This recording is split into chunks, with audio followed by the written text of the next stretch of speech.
বৌদি আমি বিয়ে করতে যাচ্ছি। অর্জুন, তুমি যদি বিয়ে করো আমার মরা মুখ দেখবে। আমার কি নিজের সংসার হবে না? সারাদিন তোমাকে নিয়ে থাকবো। অর্জুন, হ্যাঁ দাদা আসছি। যেও না অর্জুন, ভালো হবে না কিন্তু।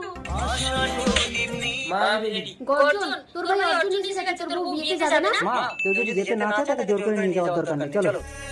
মা আপনারা জানেন আমি বাড়িতে আছি। বৌমা, গর্জন তো বাইরেই থাকে, বাড়িতে আসলে কেন তোমার মুখটা ভার হয়ে যায়? বিশ্বাস করো ভগবান, আমার স্বামী যদি বাড়িতে থাকতো আমি কখনোই নষ্ট হতাম না। না, এই জীবন আমি রাখবো না।